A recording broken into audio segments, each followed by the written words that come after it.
आत्मा के ऊपर कर्म किस तरीके से प्रभावी बनते हैं। पहले तो एक ये बात नक्की समझो, जैसे आज यदि हम आम की गुठली बोते हैं तो आज ही आम का पेड़ उग जाए और अपने को आज ही या कल ही या परसों ही फल मिल जाए, ऐसा कुछ निश्चित नहीं है। माली ने बीज न जाने कब बोया होता है और खाद पानी कब कब दिया होता है, कितना कितना दिया होता है, कोई भरोसा नहीं, मगर उगता है उगने के मौसम में ही। कर्म अभी किया अभी फल दे दे ऐसा निश्चित नहीं है, दे भी सकता, आज नहीं तो कल, कल नहीं तो परसों, परसों नहीं तो तरसों, तरसों नहीं तो बरसों, बरसों नहीं तो भवों में भी कभी न कभी कर्म का फल मिलता है। और वो जो कर्म का फल है वह खुद की प्रकृति के अनुसार देता है, हमें अपनी इच्छा के अनुसार नहीं देगा। उसकी जैसी प्रकृति होगी वो कर्म वैसा ही हमको फल दिखलाएगा, दूसरा फल नहीं दिखला सकता। तो कर्म के विषय में एक ये बात निश्चित समझकर चलो, जब तक बंधा है, जब से बंधा है, जब तक वह फल नहीं देता है तब तक वह कहां जमा रहता है, तब तक वह आत्मा में ही जमा रहता है। उस स्थिति का नाम है सत्ता। देखिए, बंध मैंने बतला दिया, अब बंधने के बाद तुरंत फल नहीं देता है, उसको जब उदय में आना होगा तब उदय में आएगा, तो तब तक वह कहां रहता है, आत्मा में रहता है। और उस आत्मा में उस कर्म की सत्ता यानी कि विद्यमानता बनी रहती है। सत्ता का मतलब है विद्यमानता, तो कर्म की सत्ता यानी कि विद्यमानता रहना बंधने के बाद जब तक उदय में ना आए, उसके लिए क्या शब्द है, अबाधा काल। अबाधा काल, बाधा यानी कि कर्म का जो काम है फल देना वो बाधा है।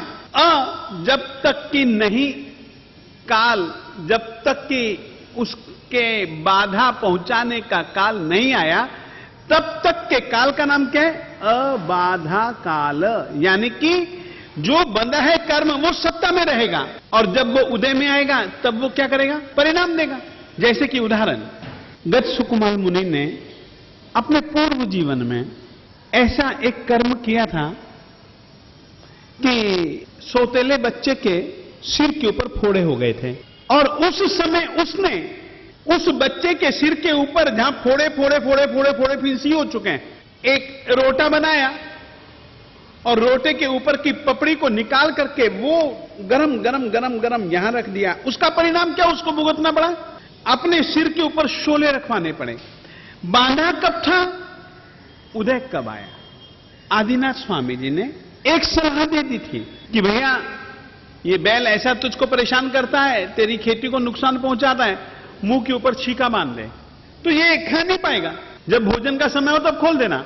अब उसने उनकी सलाह से छीका बांध दिया, खोलना भूल गया, समय बहुत सारा बीत गया।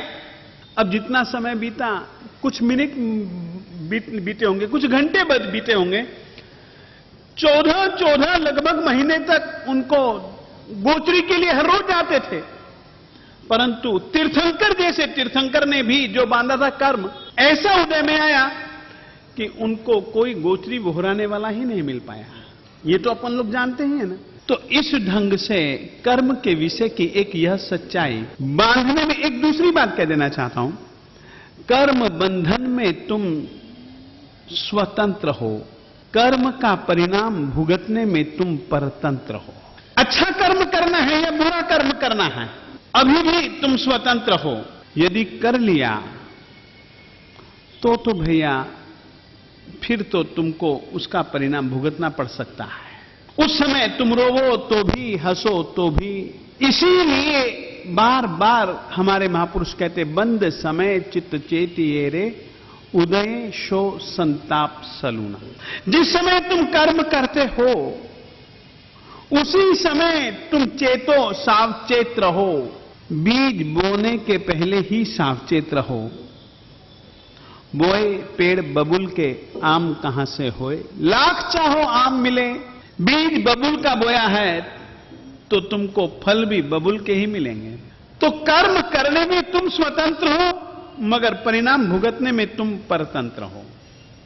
एक बात ये कर्म के विषय में तुमको ध्यान में रखना है।